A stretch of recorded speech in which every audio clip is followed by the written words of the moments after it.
what we have for you here today is a World Cruiser Shootout.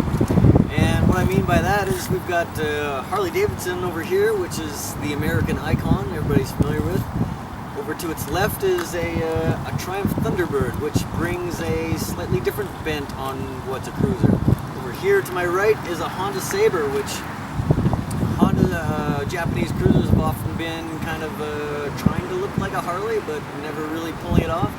Whereas this one actually pushes the design envelope forward, designed by some Americans, and it really stands out as something kind of distinctive in this group. But when you talk about distinctive, you can't ignore the Moto Guzzi California over here, which, compared to these other ones, it's got a short wheelbase and plenty of ground clearance. Almost doesn't have a lot of the cruiser attributes that we've come to know. They're all twin-cylinder motorcycles, and they all cost around $12,000–$13,000. And this is what we found out about. Well, welcome to the international delicatessen of motorcycling. We've got spaghetti, sushi, hot dogs, bangers, and mash.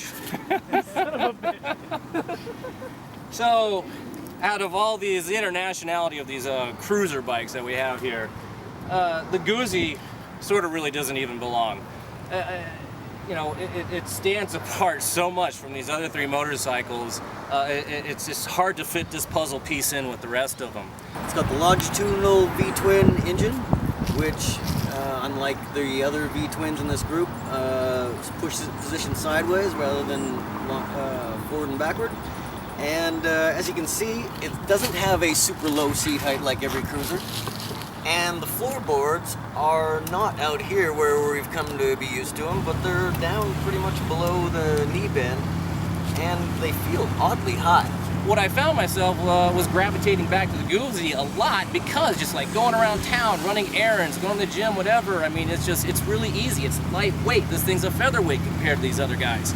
So I liked its maneuverability, and it was just around town fun type of commuting. So the Honda Sabre is our representative from Japan for the cruiser category, and if you think you've seen this before, you might be noticing some styling elements borrowed from Honda's Fury. The Fury has the same engine, basic powertrain, but it's got a slam, more of a pro street stance than a chopper stance. And there's a lot of really good styling elements to this. They had some American designers working on it, and in my opinion, this gas tank is one of the best looking fuel tanks ever made. The die-hard cruiser guys, they might decry some of the plastic bits, fenders, and it does look a little bit like it was stamped out of a mold. The Honda, it's sharp looking, and it does a good job of fooling the non-rider or somebody who doesn't ride that often and thinking that it might be a $35,000 custom motorcycle that they're used to seeing on a Discovery Channel or something like that. The Sabre clearly isn't meant for carving cans. It's meant for cruising the boulevards, picking up chicks, and looking like a badass. And it achieves that in spades. Alright, here's the class standard. Harley-Davidson, the Dyna series. This motorcycle, it's got the twin cam 96 engine, and its base price is $13,000, which is, for a big twin Harley, that's actually a pretty good deal. This bike has some options like ABS, security system, and laced wheels. Made it closer to $15,000, but you can get a big twin Harley for around $13,000. Dyna platform has the twin shocks in the rear rather than the soft tail hidden shocks, but this is kind of what we've come used to of what is the American icon. I'm just drawn back to the OG here, the original gangster Harley. Obviously, it's the best representation because it is what a cruiser is about since it's been a cruiser forever. Everything else here is an interpretation of what this motorcycle is. I just like this motorcycle. To me, it has the best visual appeal, it's got the sound, and it's the original gangster. Alright, representing the United Kingdom is Triumph's Thunderbird. Came out a couple years ago, got a 1600cc parallel twin engine, not a V-twin engine. And that's one of its distinguishing characteristics.